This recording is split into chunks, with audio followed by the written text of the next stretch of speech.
जंगलों के बीच पक्षियों का एक छोटा सा गांव था जिसका नाम था तेंदुआ। मौत की कहानी।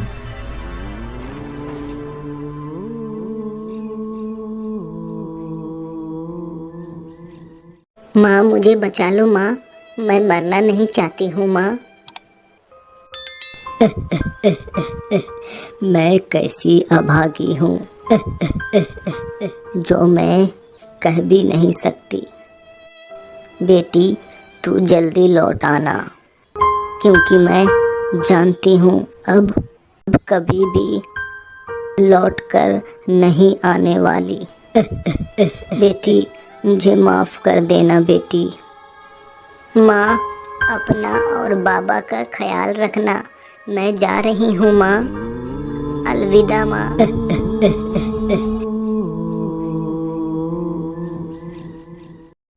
इस तरह गांव में हर महीने की पहली तारीख को एक पक्षी की बलि दे दी जाती और सारे पक्षियों की मौत की वजह थी यह खूनी गुफा।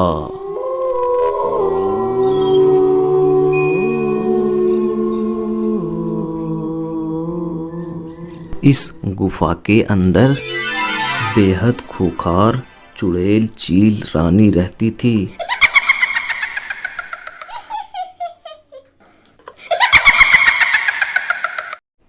जो आधा चील और आधा नागिन थी, जो दिखने में खूंखार और काफी डरावना था। वह एक इच्छाधारी चुड़ैल थी। जा मेरी शैतानी खोपड़ी जा, मेरा शिकार पसंद कर ले। आज महीने की पहली तारीख है।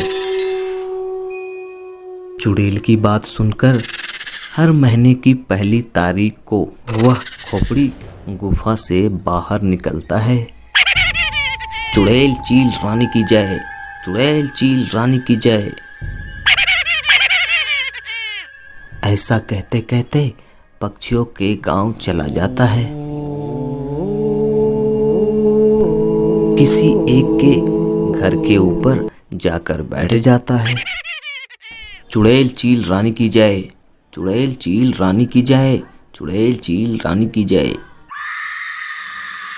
वह खोपड़ी जिस किसी के घर के ऊपर बैठता है, उस घर के एक सदस्य को बलि देने के लिए खूनी गुफा में जाना पड़ता है। और यदि ऐसा नहीं हुआ तो चुड़ैल सारे पक्षियों को एक साथ मार देगा। नहीं बेटी, तुम नहीं जाओगी। मैं बहुत बूढ़ा हो गया हूँ। मेरी तो अब दिन ही कितनी बची है। तुझे तो अभी पूरी दुनिया देखनी बाकी है। मैं अपनी गांव वालों के बचाने के लिए अपनी बलि दे दूंगी बाबा। मेरे बिना भैया रह लेगा, मगर आपके बिना भैया नहीं रह पाएगा। बेटी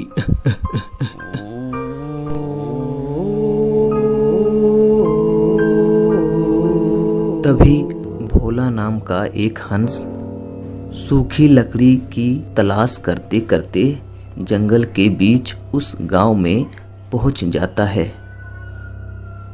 अरे यहाँ पर क्या हुआ है? तुम सब रो क्यों रहे हो? सारे पक्षी उस हंस को देखकर चुप रहता है। तभी बूढ़ा पक्षी उसे अपनी सारी बात बताता है। मुसाफिर, ये थी इस गांव की दुख भरी कहानी और आज हमारी बेटी की आखिरी दिन है। और शाम होते ही इसकी बलि दे दी जाएगी। यह बात सुनकर हंस कहता है,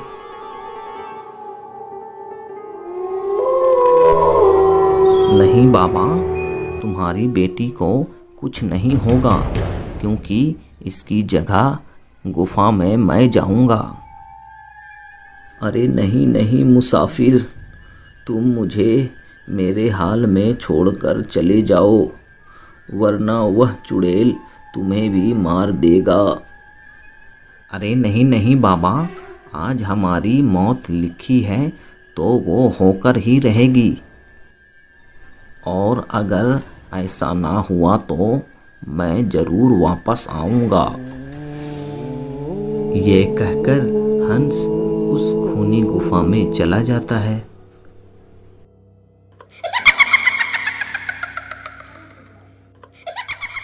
आ गया मेरा शिकार, कितना मोटा। आज तो मैं तुम्हारे गांव वालों से बहुत खुश हुआ। बोल तुम्हें किधर से खाऊं, ऊपर से या नीचे से?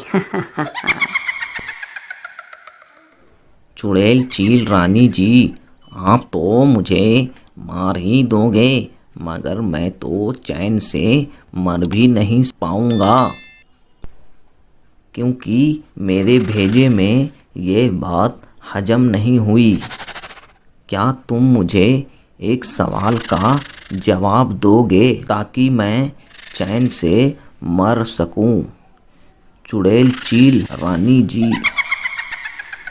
चुड़ैल चील हंस की बात मान लेता है और हंस कहता है, आप इतने बड़े और यह गुफा इतना छोटा, आपको घुटन महसूस नहीं होती है क्या? और इसके अंदर कैसे रह लेते हो चुड़ैल चील जी? चुड़ैल हंसते हंसते कहता है, अरे मूर्ख, मैं रानी हूँ, रानी, चुड़ैल चील रानी। मैं कुछ भी कर सकती हूँ। यह गुफा तो बहुत बड़ा है। मैं 150 साल उस छोटे से बोतल में थी। चुड़ैल इतना कहते ही हंस जोर जोर से हंसने लगता है और कहता है, अरे चुड़ैल जी, इतना मत फेंको कि हम लपेटते लपेटते बूढ़ा हो जाएं। एक काम करो, तुम मुझे अभी मार दो, मुझे और झूठ नहीं सुननी है। चुड़ैल ये सुनकर गुस्से में आ जाती है और कहती है, अरे बेवकूफ हंस, तू मेरी बात को झूठ समझ रहा है। मैं रानी हूँ, रानी, चुड़ैल चील रानी। मैं एक इच्छाधारी चुड़ैल हूँ और तू मेरी शक्तियों का मजाक उड़ा रहा है। अब तू देख मेरी शक्तियों को। मैं अभी इस छोटे से बोतल में जाकर दिखाता हूँ।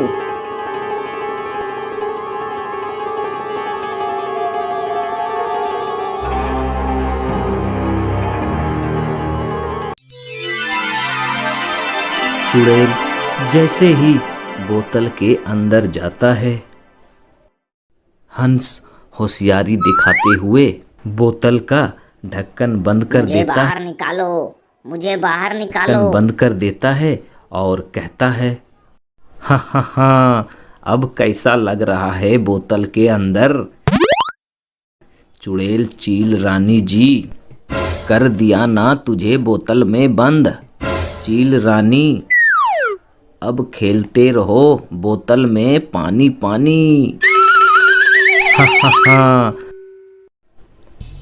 हंस उसे लेकर बाहर आ जाता है और गांव के सभी पक्षी चुड़ैल को बोतल में बंद देखकर खुश हो जाता है और सारे पक्षी उसे लेकर तालाब के बीच में उसे फेंक देता है।